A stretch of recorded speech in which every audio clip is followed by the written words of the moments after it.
Hello everyone, welcome back to restart P S സിയിൽ റിപ്പീറ്റായി ചോദിക്കാൻ സാധ്യതയുള്ള SCRT ഫിസിക്സ് 5 മുതൽ 10 വരെയുള്ള ക്ലാസ്സിലെ ഇമ്പോർട്ടൻറ്റ് ക്വസ്റ്റ്യൻസ് ആണ് നമ്മൾ ഇന്ന് ഡിസ്കസ് ചെയ്യാൻ പോകുന്നത്. ഇത് പാർട്ട് 4 ആണ് കേട്ടോ. പ്രീവിയസ് ക്ലാസ്സുകൾ നമ്മുടെ പ്ലേലിസ്റ്റിലുണ്ട്, ഒന്ന് നോക്കിക്കോളൂ കേട്ടോ.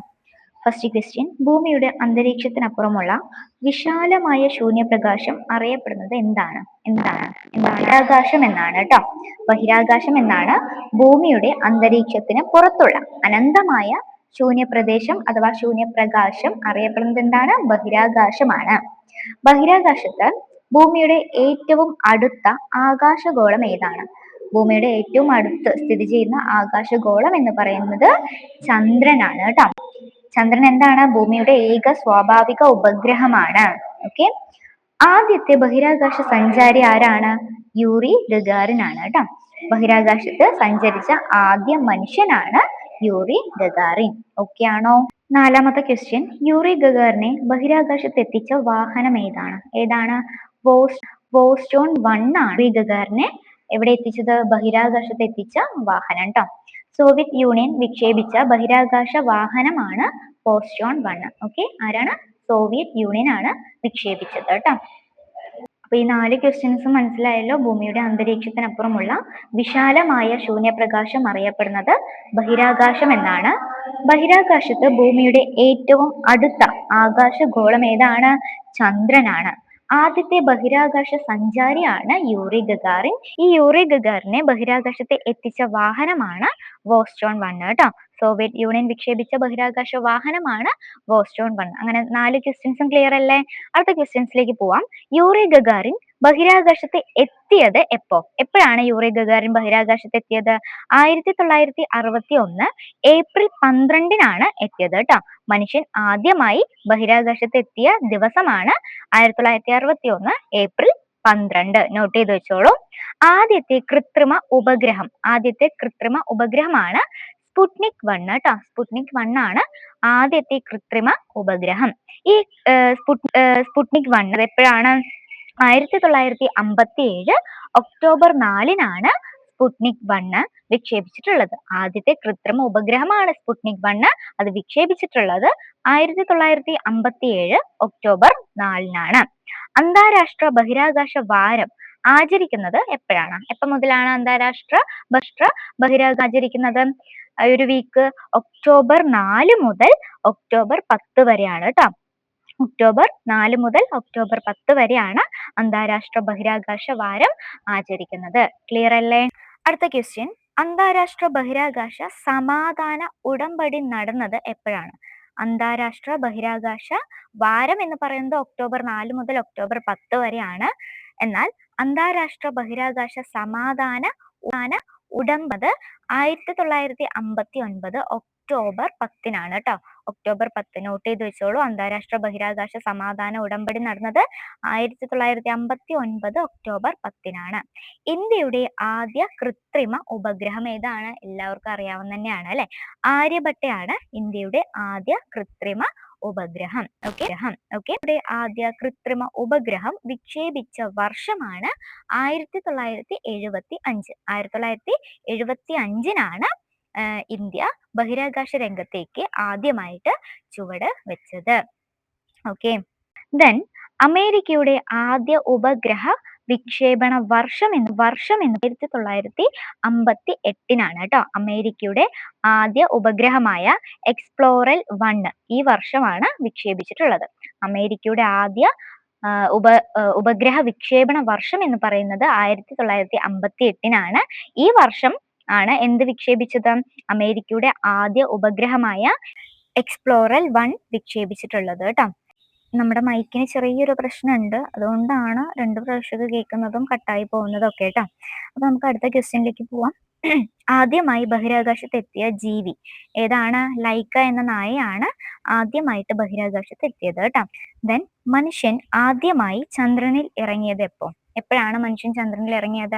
1969 ജൂലൈ 21-നാണ് മനുഷ്യൻ ആദ്യമായി ചന്ദ്രനിൽ ഇറങ്ങിയത്. എപ്പോഴാണ്? 1969 ജൂലൈ 21-നാണ്. മനുഷ്യ ചരിത്രത്തിലെ ഏറ്റവും വലിയ ശാസ്ത്ര നേട്ടങ്ങളിൽ ഒന്നാണ് ഇത് കേട്ടോ. അടുത്ത ക്വസ്റ്റ്യൻ, ആദ്യമായി ചന്ദ്രനിൽ ഇറങ്ങിയ വ്യക്തികൾ ആരൊക്കെയാണ്? നീൽ ആംസ്ട്രോങ്ങും എഡ്വിൻ ബസ് ആൽഡ്രിനുമാണ് ആദ്യമായിട്ട് ചന്ദ്രനിൽ ഇറങ്ങിയ വ്യക്തികൾ. അതില് നീൽ ആംസ്ട്രോങ്ങിനെ നമുക്ക് എല്ലാവർക്കും അറിയാം, പക്ഷെ എഡ്വിൻ ബസ് ആൽഡ്രിനും ഉണ്ട് കേട്ടോ. രണ്ടുപേരുമാണ് ചന്ദ്രനിലുള്ളത്. ഓക്കെ ആണോ? അപ്പോളോ 2 ദൗത്യത്തിലൂടെയാണ് ഇവര് ചന്ദ്രനിൽ എത്തിയത് കേട്ടോ. അതാണ് ഇവിടെ പറയുന്നത്. ആദ്യ ചന്ദ്രയാത്രയ്ക്ക് ഉപയോഗിച്ച ബഹിരാകാശ വാഹനം ഏതാണ്? അപ്പോളോ 2 ആണ്. മനുഷ്യനെ ചന്ദ്രനിൽ എത്തിച്ച ആദ്യ ദൗത്യമാണ് അപ്പോളോ 2 കേട്ടോ. അടുത്ത ക്വസ്റ്റ്യൻ, ആദ്യ ചന്ദ്രയാത്രക്കിടയിൽ വാഹനം നിയന്ത്രിച്ചത് ആരാണ് ആദ്യ ചന്ദ്രയാത്രക്കിടയിൽ വാഹനം നിയന്ത്രിച്ചിട്ടുള്ളത്? മൈക്കൽ കോളിൻസ് ആണ് ആദ്യ ചന്ദ്രയാത്രക്കിടയിൽ വാഹനം നിയന്ത്രിച്ചിട്ടുള്ളത്. ചന്ദ്രനെ ചുറ്റി സഞ്ചരിച്ച കമാൻഡ് മൊഡ്യൂൾ നിയന്ത്രിച്ചത് മൈക്കൽ കോളിൻസ് ആണ്. അടുത്ത ക്വസ്റ്റ്യൻ, ഇന്ത്യൻ ബഹിരാകാശ പദ്ധതിയുടെ പിതാവ് ആരാണ്? ഇന്ത്യൻ ബഹിരാകാശ പദ്ധതിയുടെ പിതാവ് എന്ന് പറയുന്നത് വിക്രം സാരാഭായ് ആണ് കേട്ടോ. ഇന്ത്യൻ ബഹിരാകാശ പരിപാടിയുടെ സ്ഥാപക ശില്പിയാണ് വിക്രം സാരാഭായ്. ഇന്ത്യൻ ബഹിരാകാശ പരിപാടിയുടെ സ്ഥാപക ശില്പിയാണ് വിക്രം സാരാഭായ്. ദെൻ ഇന്ത്യയുടെ ബഹിരാകാശ ഗവേഷണ സ്ഥാപനം ഏതാണ്? ISRO ആണ്. ISRO ആണ് ഇന്ത്യയുടെ ബഹിരാകാശ ഗവേഷണ സ്ഥാപനം. ISROയുടെ ഫുൾ ഫോം എന്താണ്? ഇന്ത്യൻ സ്പേസ് റിസർച്ച് ഓർഗനൈസേഷൻ എന്നതാണ് കേട്ടോ. Indian space research organisation. Okay ആണോ? അടുത്ത ക്വസ്റ്റ്യൻ, ചാന്ദ്രദിനം ആചരിക്കുന്നത് എപ്പോഴാണ് ചാന്ദ്രദിനം ആചരിക്കുന്നത്? ജൂലൈ 21-നാണ് ചാന്ദ്രദിനം ആചരിക്കുന്നത്. ഓക്കെ. അടുത്ത ക്വസ്റ്റ്യൻ, നമ്മൾ ഇന്ത്യയുടെ ബഹിരാകാശ ഏജൻസിയെ കുറിച്ച് പഠിച്ചു. ISRO ആണ്. ഇന്ത്യൻ സ്പേസ് റിസർച്ച് ഓർഗനൈസേഷൻ ആണെന്ന് നമുക്കറിയാം അല്ലെ. പക്ഷെ ഇന്ത്യയുടെ മാത്രം പഠിച്ചതുകൊണ്ട് നമുക്ക് മാർക്ക് കിട്ടോ? ഇല്ല. നമുക്ക് വേറെ കുറച്ച് രാജ്യങ്ങളുടെ കൂടെ ബഹിരാകാശ ഏജൻസികളെ കുറിച്ച് നോക്കാം. അമേരിക്ക, അതായത് USA ബഹിരാകാശ ഗവേഷണ സ്ഥാപനം ഏതാണ്? നാസ ആണ് കേട്ടോ. National Aeronautics and Space Administration എന്നതാണ് full form. National Aeronautics and Space Administration എന്നതാണ് നാസയുടെ ഫുൾ ഫോം. അടുത്തത്, യൂറോപ്പിന്റെ ബഹിരാകാശ ഗവേഷണ സ്ഥാപനം ഏതാണ്? ESA ആണ് കേട്ടോ. യൂറോപ്യൻ സ്പേസ് ഏജൻസി എന്നാണ് ഫുൾ ഫോം. യൂറോപ്പിന്റെ ബഹിരാകാശ ഗവേഷണ സ്ഥാപനം ഏതാണ്? ESA ആണ് കേട്ടോ. European space agency. അടുത്തത്, ജപ്പാന്റെ ബഹിരാകാശ ഗവേഷണ സ്ഥാപനം JAXA ആണ്. JAXA ആണ് കേട്ടോ. Japan aerospace exploration agency. അടുത്ത ക്വസ്റ്റ്യൻ, ചൈനയുടെ ബഹിരാകാശ ഗവേഷണ സ്ഥാപനം ഏതാണ്? ചൈനയുടെ ഏതാണ്? CNSA ആണ് കേട്ടോ. ചൈന നാഷണൽ സ്പേസ് അഡ്മിനിസ്ട്രേഷൻ എന്നതാണ് ചൈനയുടെ ബഹിരാകാശ ഗവേഷണ സ്ഥാപനത്തിന്റെ പേര്. CNSA, China national space administration. അടുത്തത്, റഷ്യയുടെ ബഹിരാകാശ ഗവേഷണ സ്ഥാപനം. റഷ്യയുടെ ഏതാണ്? RSA ആണ് കേട്ടോ. RSA, റഷ്യൻ സ്പേസ് ഏജൻസി എന്നാണ് റഷ്യയുടെ ബഹിരാകാശ ഗവേഷണ സ്ഥാപനത്തിന്റെ പേര്. മനസ്സിലായല്ലോ? ഇന്ത്യയുടെ ആണെങ്കിൽ ISRO, Indian space research organisation എന്നാണ്. അപ്പൊ എന്തൊക്കെ നമ്മൾ പഠിച്ചു? ഇന്ത്യയുടെ പഠിച്ചു ISRO, USA. അമേരിക്കയുടെ ആണെങ്കിൽ നാസ ആണ്. യൂറോപ്പിന്റെ ആണെങ്കിൽ ESA ആണ്. ജപ്പാന്റെ ആണെങ്കിൽ JAXA ആണ്. റഷ്യയുടെ ആണെങ്കിൽ RSA ആണ്. ചൈനയുടെ ആണെങ്കിൽ CNSA ആണ്. ക്ലിയർ അല്ലേ? അടുത്ത ക്വസ്റ്റ്യൻ, ഇന്ത്യ വാർത്താവിനിമയത്തിന് ഉപയോഗിക്കുന്ന ഉപഗ്രഹങ്ങൾ ഏവ? ഇന്ത്യ വാർത്താവിനിമയത്തിന് ഉപയോഗിക്കുന്ന ഉപഗ്രഹങ്ങളാണ് ഇൻസാറ്റ് കേട്ടോ. ഇൻസാറ്റിന്റെ ഫുൾ ഫോം ആണ് Indian National Satellite system. Indian National Satellite system എന്നാണ് ഇൻസാറ്റിന്റെ ഫുൾ ഫോം. ഓക്കെ. ഒരു മൾട്ടി പർപ്പസ് ഉപഗ്രഹ ശൃംഖലയാണിത്. അതുകൊണ്ട് തന്നെ വാർത്താവിനിമയം, ടെലിവിഷൻ സംപ്രേഷണം, ടെലിഫോൺ സേവനങ്ങൾ, കാലാവസ്ഥാ നിരീക്ഷണം എന്നിവയ്ക്കെല്ലാം ഇൻസാറ്റ് ഉപയോഗിക്കാറുണ്ട്.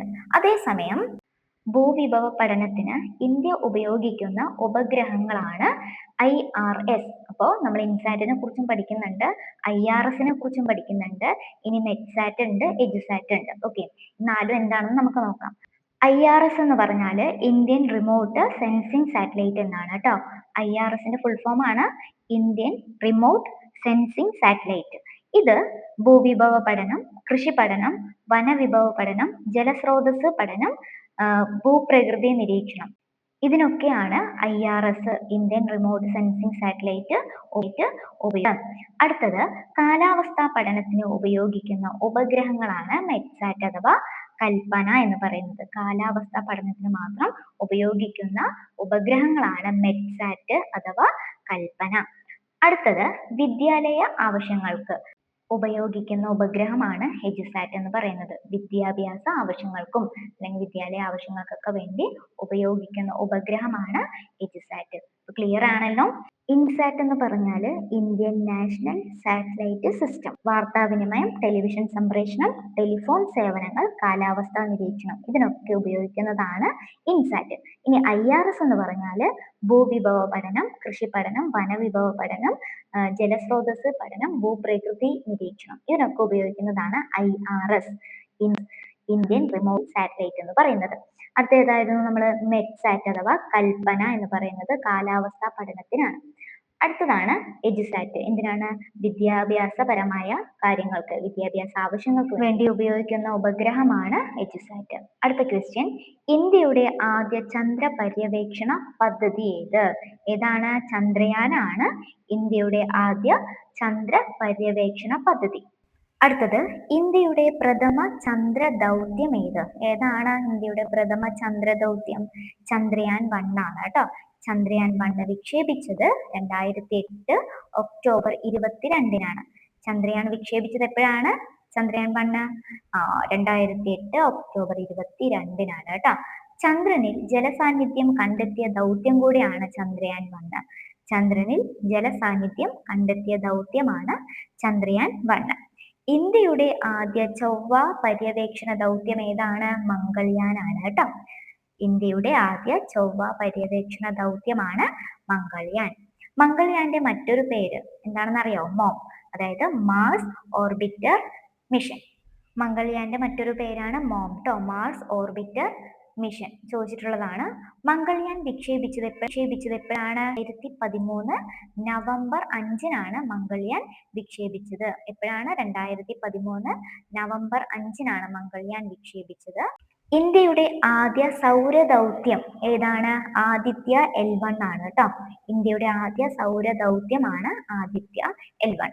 ആദിത്യ L1 വിക്ഷേപിച്ചത് 2023 സെപ്റ്റംബർ 2-നാണ്. 2023 സെപ്റ്റംബർ 2-നാണ് ആദിത്യ L1 വിക്ഷേപിച്ചിട്ടുള്ളത്.